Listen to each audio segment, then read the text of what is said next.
Tonight, youths in Ekpoma protest over deplorable state of road, demand urgent attention. Need to assist victims of religious persecution in focus as Global Community marks Day for victims of acts of violence based on religion and belief. Plus, federal government on the move to combat malaria in the country. A very good evening to you and welcome to NTA Benin News at 7. I am Odwakobong Achibong. Youths in Ekpoma under the umbrella of Esang Liberation Movement and other groups have staged a peaceful protest to draw the attention of the government to the deplorable state of the Ekpoma axis of the Benin-Auchi Expressway, which they say has hampered socio-economic activities in the area. Correspondent Sylvester Mwokede reports that the youths barricaded the road to prevent vehicular movement. The deplorable state of the Ekpoma axis of the Benin-Auchi Express Road in Edo State is again in the news. Erosion has completely cut off many parts of the road that all movement of heavy-duty vehicles are now at a standstill. Trucks conveying perishable products and tankers loaded with petroleum products are now stopped. As expected, youths in Ekpoma under the umbrella of Esang Liberation Movement in conjunction with other groups came out in their numbers to protest the poor nature of the road. The youths carried placards and sang solidarity songs.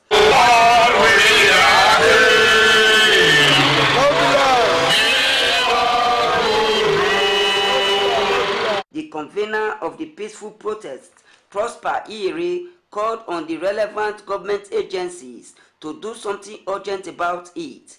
He complained that several protest letters were sent but to no avail, while other youths lamented the poor nature of the road, which they say has crumbled socio-economic activities in the area. We want to tell federal government that we are tired. This road has become a death trap. We can no longer wait for federal government. We are taking it upon our heads to block this road until action is given to this road, not even palliative measure. We will not leave this road, this Benin-Auchi Expressway, until government mobilize caterpillars, asphalt. We will not relent till the federal government hear our voice. Once again, I want to warn everybody, please don't politicize. This is a fruitful protest. Our parents are able to go to the marketplace just because of this bad road. And so we're going to do and we get government. And if you don't get kind of government, don't beg me. It's quite sad. I feel pain. No. What do we do them? That's it, we commit with the pay tax, with the pay everything. No, I'm tired. We are not going to leave. It was observed that the long traffic gridlock occasioned by the bad portions of the road have hindered vehicular movement on the road for several days. In Ekpoma, Sylvester Mwokede, NTA News. And still on road matters, the deplorable state of some federal roads in Edo State, particularly the Benin-Sapele and Benin-Ekpoma-Auchi roads, elicited reactions recently. But what exactly are the challenges in rehabilitation of these roads? Paul Mukago took up the question with the Federal Controller of Works, Edo State. The report. The peculiar challenges of the Benin-Sapele and the Benin-Ekpoma-Auchi roads received prompt intervention by the federal and Edo State governments, following closure of the Edo State axis of the Benin-Sapele road by protesting youths. To pacify road users, the Federal Ministry of Works and Housing mobilized the contractor back to site to carry out remedial works on failed sections. While that appeared to be a short-term measure in making that axis of the federal road motorable, a permanent solution, the Federal Controller of Works, Edo State, says is in the offing. In collaboration with the Edo State government, there is an existing work plan to first fix the water channels along the two federal roads, particularly around the RCC area of the Benin-Sapele road and the Ekpoma-Agbede axis. Approval has been given for where water will go. Where retention pond will be created to supplement for the moats that have been sand-filled and all the rest. the flood water coming from the adjoining road comes straight to the federal road, because the federal road is a bit lower than the surrounding soils. And now that we are about to make it permanent, the road, we have designed the road in such a way that it will be higher than those areas. The Niger Delta Development Commission, NDDC, is also assisting in addressing the challenge of drainage along these two stretches of federal roads. On Benin Auchi Road, the contractor is working steadily, and with the collaboration with the state government. Meanwhile, the whole Benin Sapele Road at Ogegi, abandoned over the years, the federal controller assured, is among roads earmarked for rehabilitation. In Benin, Paul Nomukago, NT News. And to other matters now, ignorance, extremism and lack of political will on the part of government have been identified as some of the factors responsible for religious persecution in Nigeria. These were the views of a cross-section of Edo citizens as they observe this year's International Day commemorating the victims of acts of violence based on religion or belief. Goodluck Enani reports that the theme for this year's global event is protection and human rights language. International Day commemorating the victims of acts of violence based on religion or beliefs recognizes the importance of assisting victims of religious persecution. Records available reveal that while 1 in 3 people are said to have suffered from religious persecution, the situation in some countries is at near genocide levels, just as many nations have placed restrictions on those with certain beliefs. In Nigeria, act of violence based on religion or beliefs has recorded a good number of casualties, including the latest gruesome murder of Deborah Yakubu in Sokoto State, an action which these respondents say has no leg to stand in equity. Anybody who kills is prima facie murder, is maximally culpable. It's not a bailable offense. He has to be charged. He has to be given fair hearing. And the principal bonus for killing someone is homicide, is death. Unless if there are extraneous circumstances, it will be regarded as manslaughter. You are looking at a supreme being that control and regulate your dealings. Therefore, you have your sovereignty is under him, that being. Therefore, when you now say you are now fighting for that being, it's an act of ignorance. If you speak through Jesus Christ, God answer you.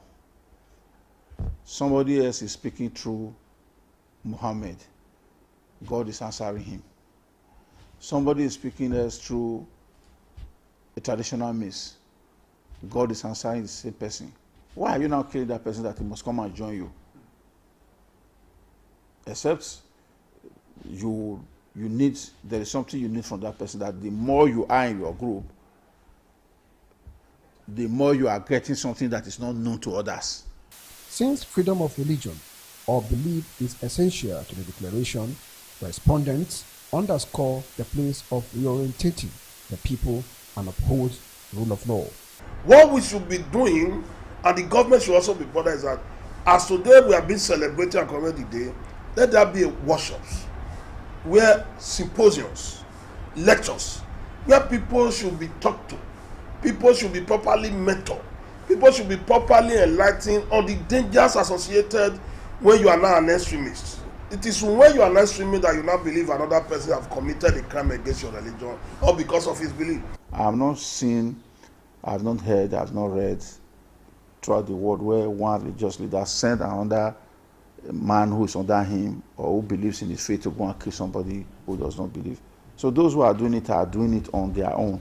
And so they should also carry the cross.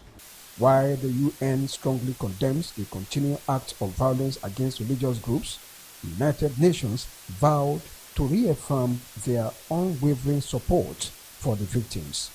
On May 28, 2019, the United Nations passed a resolution designating August 22 as International Day commemorating the victims of acts of violence based on religion or belief. In Benin, Goodluck Enani, NT News. Apostle Michael Biomamachuku of the Hope of End Time Mission Benin has been consecrated as a Bishop of New Day Ministerial Association Incorporated. The President, New Day Ministerial Association Incorporated and New Day College of Bishops, Archbishop Oche Innocent, says Apostle Michael Biomamachuku has been found worthy both in character and in service to God and humanity. Then his temple was at the consecration ceremony held at the Hope of End Time Mission, Benin City. The journey, which began as prophetic announcements by spiritual fathers, has just materialized as Apostle Mike Obioma Wachuku was anointed as the bishop, the New Day Ministerial Association. He is now admitted into the fold of bishops of New Day College.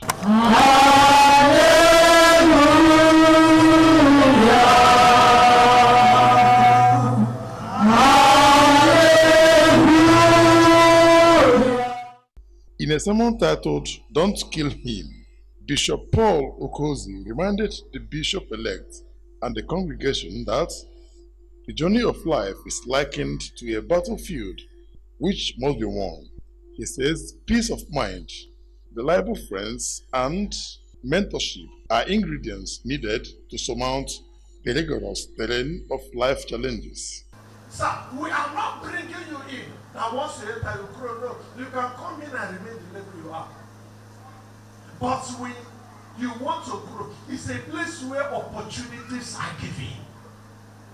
The Archbishop and the President of the New Day College of Bishops and others consecrated the elected bishop and also enthroned him with a staff of authority which is said to be very symbolic. For one to be a bishop, he must have raised pastors, and that means he has ensured that the kingdom of God expands. The highly elected bishop could not hide his joy.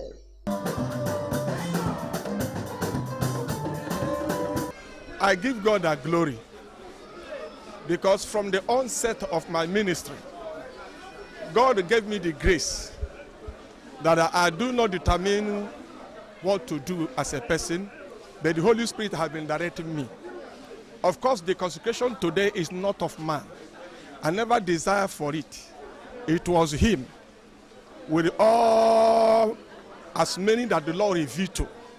The New Day Ministerial Association also rewarded some deserving individuals who have contributed immensely to the growth of the church. Many things will come up, but as a bishop, he will sit. Already now, he's already sitting down. He will sit and calculate and do well. And I believe that he will do well. He's a man full of the fear of God. I've known him for over 10 years now. And we've been together in this work. And I am so happy that he was consecrated. And I know that God is going to use him wonderfully and more powerfully than he has ever done. He's the second bishop from my own kinsmen, from my own village. He's the second bishop. To thank God for the ceremony today, for our father in the Lord that have been elevated to the position of a bishop. I know for a bishop, great and mighty things is expected of him. It's indeed a honor. And we know that he has labored greatly in the field, and to God be the glory, the honor is coming today. With the consecration of the new bishop, he is expected to take full control of both the pastors under his province and to expand the gospel of Christ. In Benin, Dennis Temple, NTA News.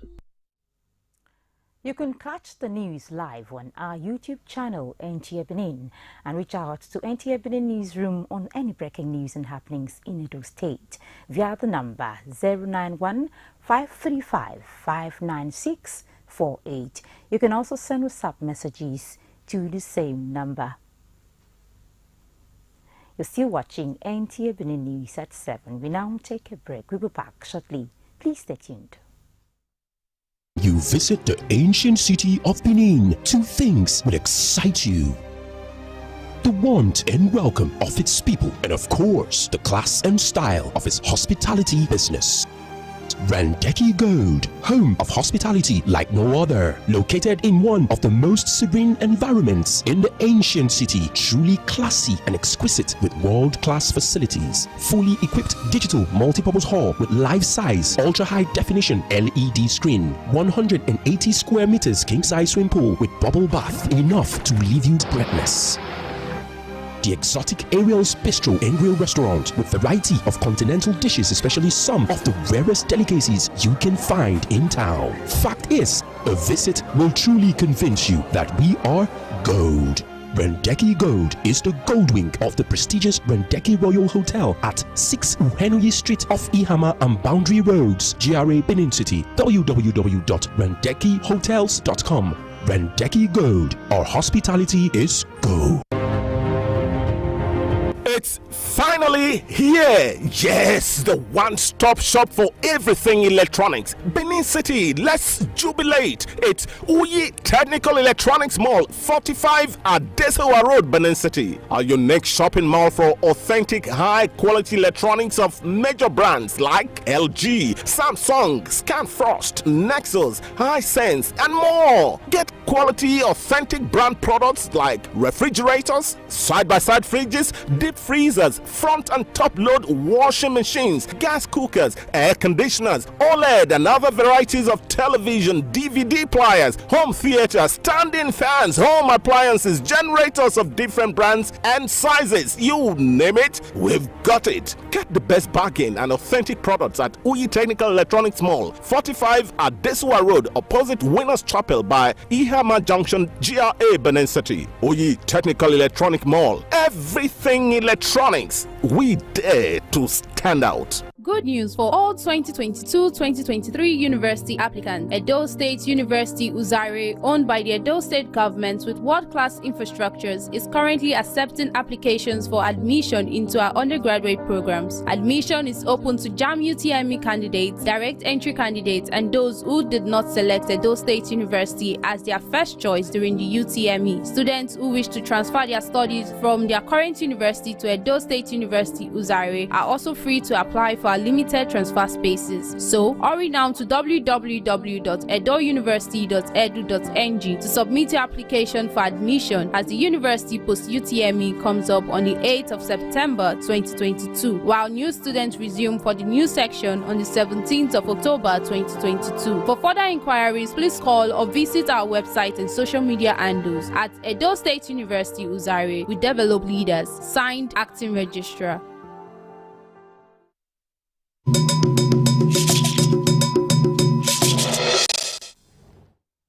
Many thanks for staying tuned. Regular medical checkup helps in diagnosing health challenges at the early stage. It also gives an insight on how to handle and treat medical issues from the primary level. Rejoice Anyemeka tells us more on the importance of regular medical checkup. A medical routine check is said to be a complete physical examination which includes the heart and the lungs. The main objective is to determine one's state of mental and physical well-being. The increasing cases of mortality amongst the young generation of Nigerians is one reason why the need for the regular checkup has resonated. The question is, how often do people visit the hospital for a routine medical checkup? For me, I do go for medical checkup often. I have my own doctor. Then they treat me. Anytime when I have complaint, maybe I get stomach pain, and he go carry me go test. If you know God and you have faith, anything is possible. Because there is something that doctor cannot even detect. Maybe we get money, go for medical checkup. I did 2 checkup. I don't sick. Dr. Festus Udobo of University of Benin Teaching Hospital is of the opinion that lack of money, fear of receiving a negative health report, over-religiosity, and patronizing quacks are inhibiting factors. Usually for those who are 40 years and above, we recommend that at least twice a year, so every 6 months you should go for a routine check. All right, and then for younger people, maybe yearly, once a year, could suffice. But for those who have underlying conditions, maybe hypertensive patients or those who have diabetes, they should have more regular checkup. Despite steps to boost healthcare delivery at both primary and secondary levels, many Nigerians still do not give priority to their well-being. Hence, the low turn-up for routine checks. In Benin, Rejoice Anyemeka, NTA News.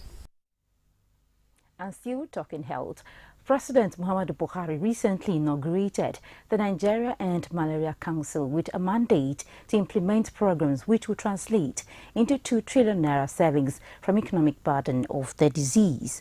Consequently, the Federal Ministry of Environment and that of Health are collaborating to achieve this target through mosquito life cycle control and other initiatives to address the challenge from the root. The ministry expects Nigerians to support the government in this journey.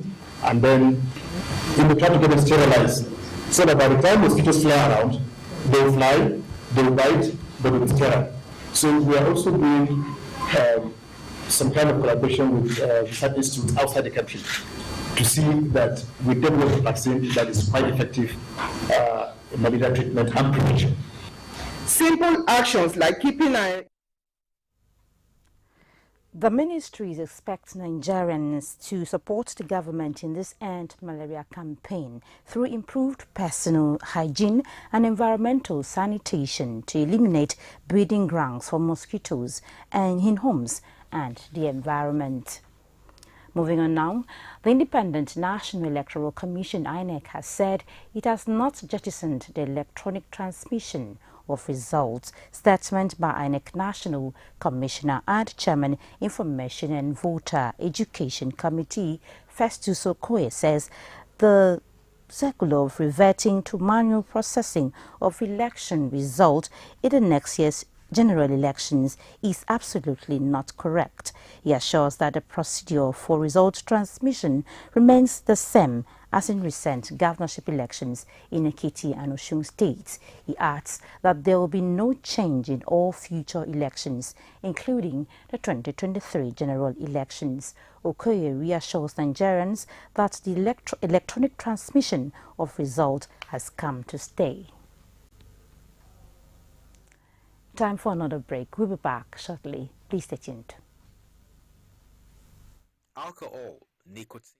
Oh yes, Ameosa Motors. We don't turn that for we new branch for number 128 Saple Road by Ajib Junction for Benin City. Not be only that one, we don't upwekerize the price for Niger Delta roads. We need to worry by NRA Junction 500. We need to Abraka 700. We need to Ugeli 1000. We need to Bayasa 1500. We still the load from Benin to Port Harcourt.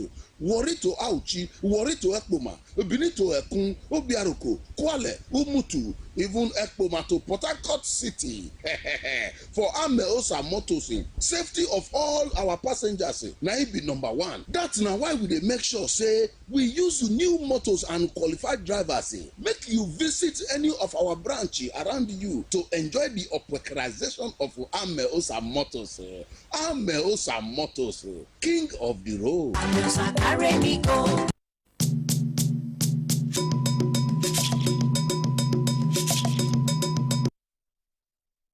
Many thanks for staying tuned. And now talking sports. Chess is a board game between two players and is intellectually intriguing. It is played leisurely across age brackets and helps in boosting one's state of mental alertness. Paulo Mukago in the support examines why it is widely accepted even by the physically challenged. Chess is one of the most played games across the globe, though it is yet to make its way into the Olympic Games. Seated here are both able-bodied and physically challenged athletes. While some are learning the ropes, others are sharpening their skills in practice sessions. You need to pick interest first. It needs to be something that is from within an interest you have for the game. And also, chess is more like just staying focused, concentration, and then just like life itself. Like we have choices we make, and whatever choice you make, there's always consequence that comes with it. It's either positive or negatively. I've been playing chess for so many years now. Why I stopped? Because after chess I had to move on, so I went into the administrative part. So I'm just playing it for fun now. How do these speech-impaired athletes develop interest? Interestingly, part of those you are saying here are physically challenged. I want to hear from the head coach, the way and manner she communicates with this group of players. What I do is, as I teach, I demonstrate. Although I'm not into sign lessons, but they were able to. He was able to get it as at that time, as in because he was one then. He was able to get it. I put it in writing. As I coach him, I write and I give it to him. Then he was catching up until some of them were now becoming interested. He goes around, bring them in, we accommodate them, then we start teaching them. And in football, the Falconers bowed out 0-2 to the Netherlands under 20 women's team in one of the quarter-final fixtures decided early Monday. The Falconers won all their Group C games before crashing out in the quarterfinals. Meanwhile, Nigeria's representative in the West Africa Regional Playoff in the 2022-2023 CAF Women's Champions League, Bayelsa Queens began their quest for the sole ticket on a winning note, beating Togolese team Atleta Football Club 5-0.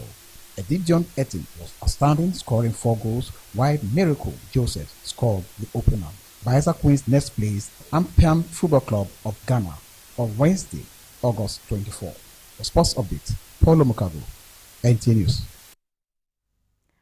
And that's the news. Many thanks for watching. Good evening.